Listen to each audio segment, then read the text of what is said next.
In 1901, on the Isle of Lewis, a girl of 12 could cut and stack a day's peat, plait a rope from the heather on the hill behind her house, and milk 3 cows before school, barefoot, in weather that would keep a modern adult indoors.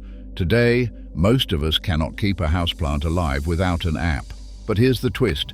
Number 14 on this list was so brutal that no safety inspector alive would allow it. Yet for a generation, it paid the rent of half the islands. And number 3, architects still study it, and modern builders still can't quite copy it. These skills were never written down because there was no need. Every child on every croft learned them the way they learned to walk. If you believe this knowledge deserves to outlive the last hands that held it, subscribe. Now let's count down the 25 lost Highland crofting skills that took a lifetime to master and are almost gone. Number 25. Smooring the fire. Before matches were cheap and before electric light, the fire in a croft house was never allowed to die. At night, the woman of the house performed the smooring, from a Gaelic word meaning to smother. She raked the red peat embers into the center of the hearth, buried them under a blanket of ash, and shaped the pile with her hands, saying a quiet blessing over it as she worked. Folklorists wrote the blessings down in the islands, word for word, because every house had one.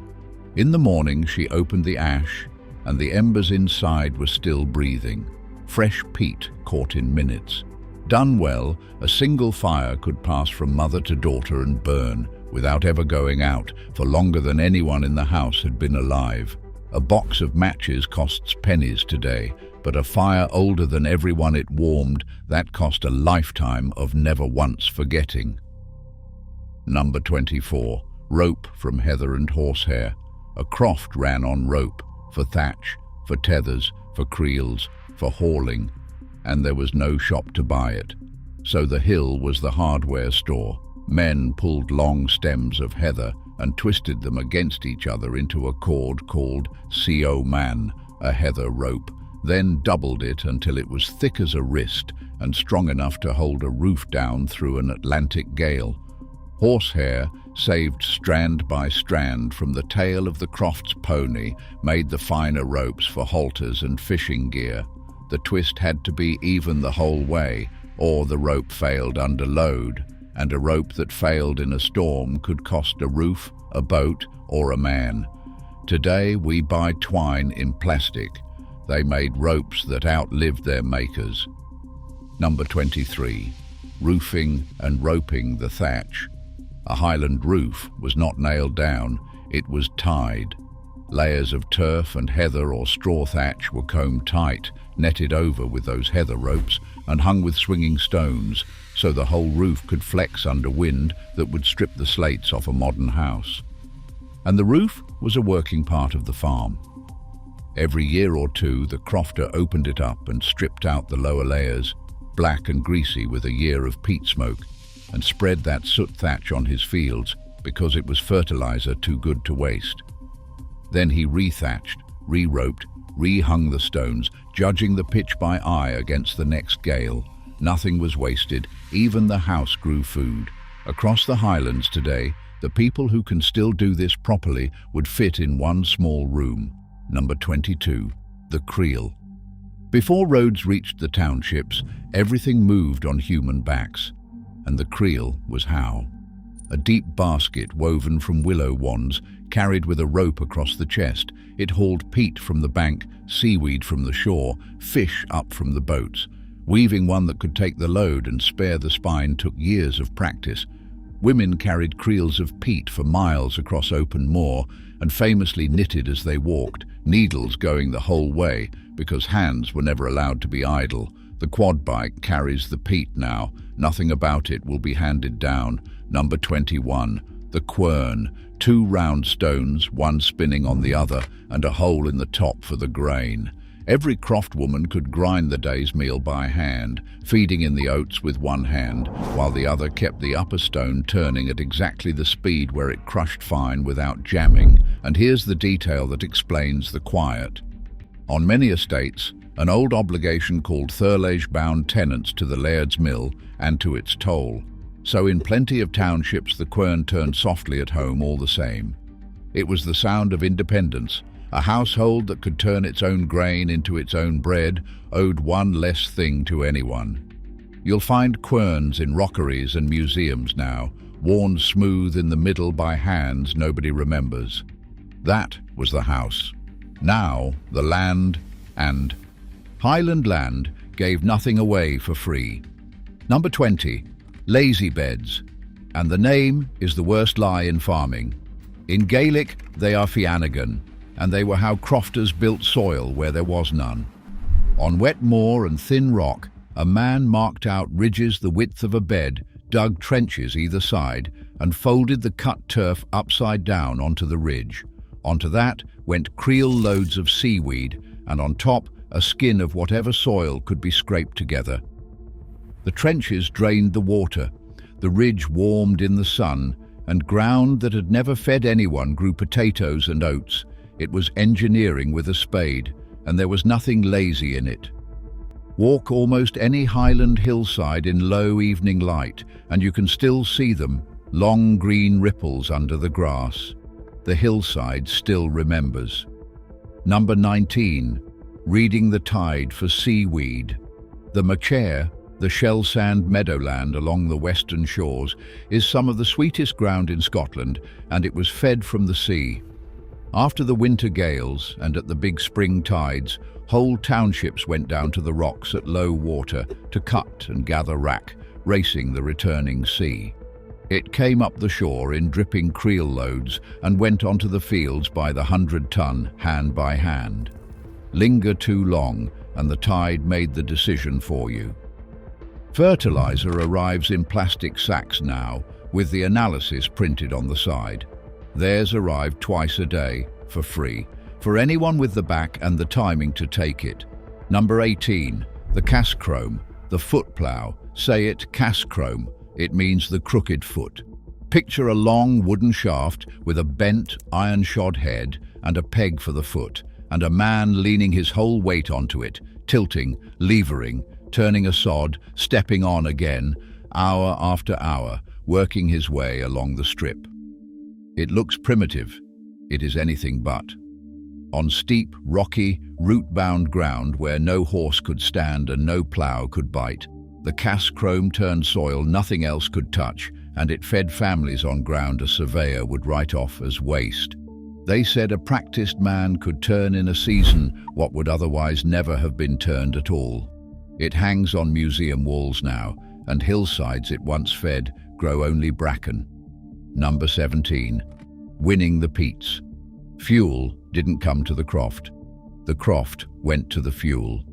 In late spring, the family walked out to their peat bank, and the cutter took the tears gear, the winged peat iron, and sliced wet black bricks out of the bog, one smooth stroke each, while behind him the catchers lifted and laid every brick out on the heather. Thousands of them.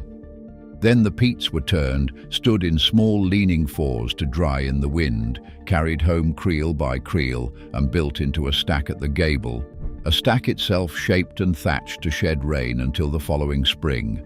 Get it right, and the house was warm for a year. Get it wrong, cut late, dry badly, stack loose, and the family shivered for one. A heating bill hurts. It doesn't hurt like a peat bank. Number 16. The scythe, the hay, and the stack. A Highland summer might give you 5 dry days to save a winter of fodder, and the crofter had to know which 5.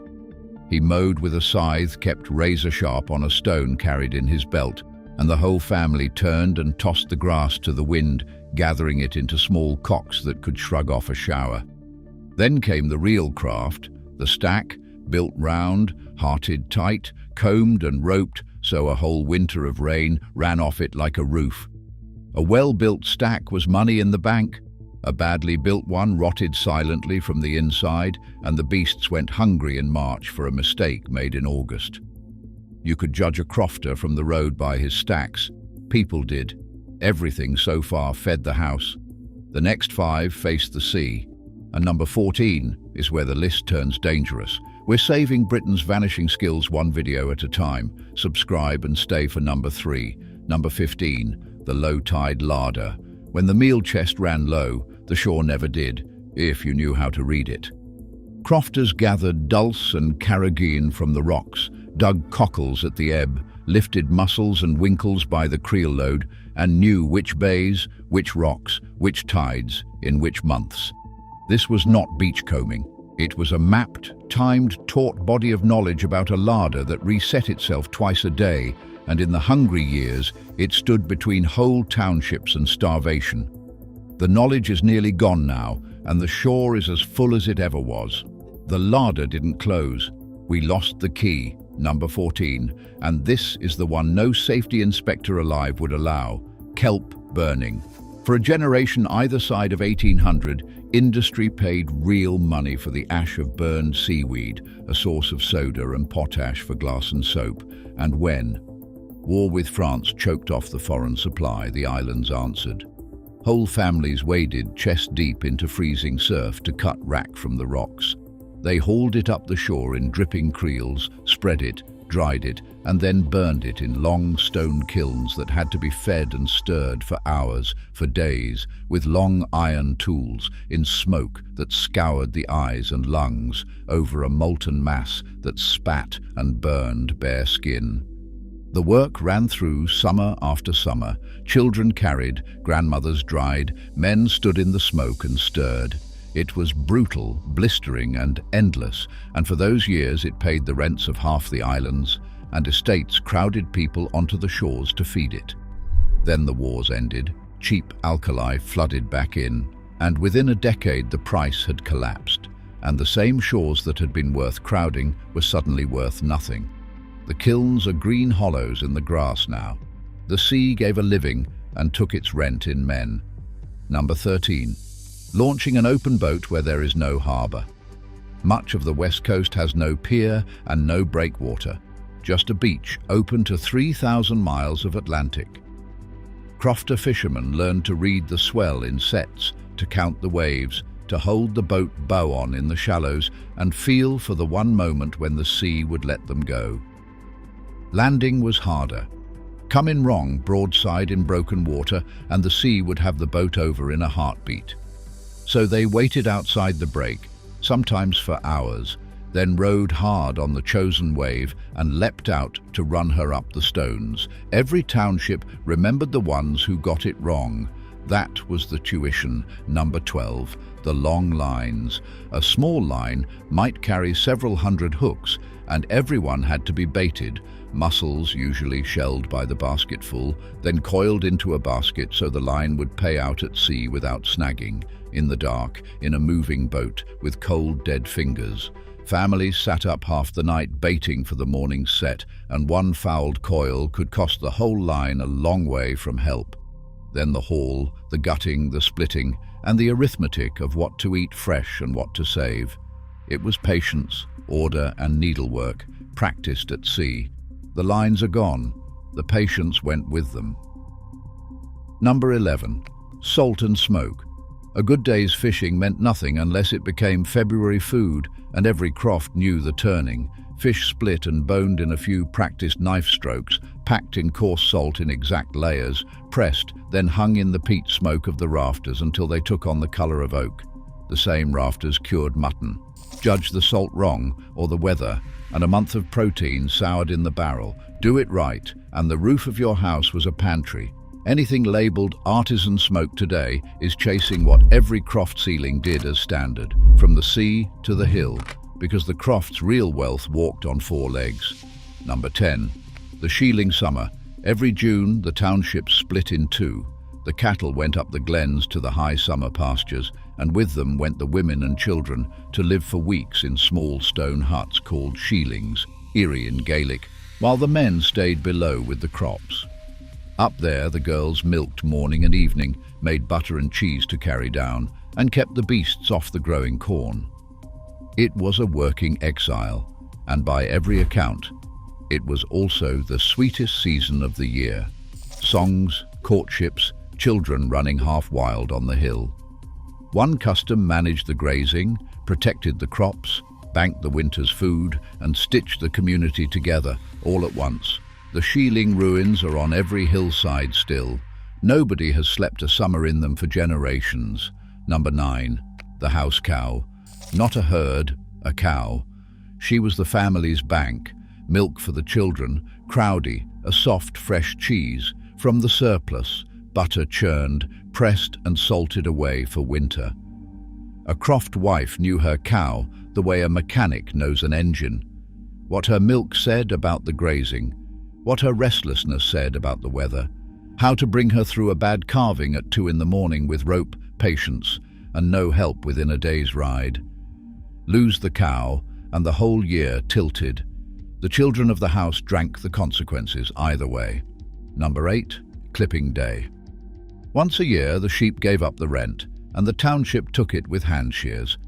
Clipping was communal by necessity. Every croft's sheep, every croft's hands, one fank, one stone pen, and a long day of catching, turning and shearing each ewe in smooth strokes that took the fleece off whole, like peeling a coat, without ever nicking the skin. A good shearer's hands went black with lanolin and kept their own rhythm for hours. The fleeces were rolled tight, sacked and sold. And, for many families, that wool money was the rent, more or less exactly. Machines clip faster now, where there are sheep at all.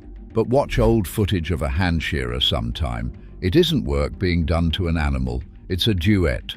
Number 7. The gather. Before any clipping, the sheep had to come off the hill, and a Highland hill is not a field. It is a mountain with weather on it. One crofter and one collie could move 100 ewes off ground the size of a parish, the man reading the hill, the dog reading the man. A whistle to send her out wide, another to drop her flat, another to lift the sheep gently off ground no human could reach in time. Training that partnership took years, trusting it took nerve, and nothing has fully replaced it. Hillmen with drones will still tell you a good dog finds the sheep the camera misses. The shepherds and their dogs deserve a film of their own, and they'll get one. For now, know this: the dog was not a tool. The dog was a colleague. Number 6. The droving. Selling the beasts meant walking them, sometimes 100 miles and more, south along the old drove roads to the great cattle fairs, the trysts. Drovers slept in their plaids beside the herd and kept them calm, together, and fat enough to fetch a price at the far end.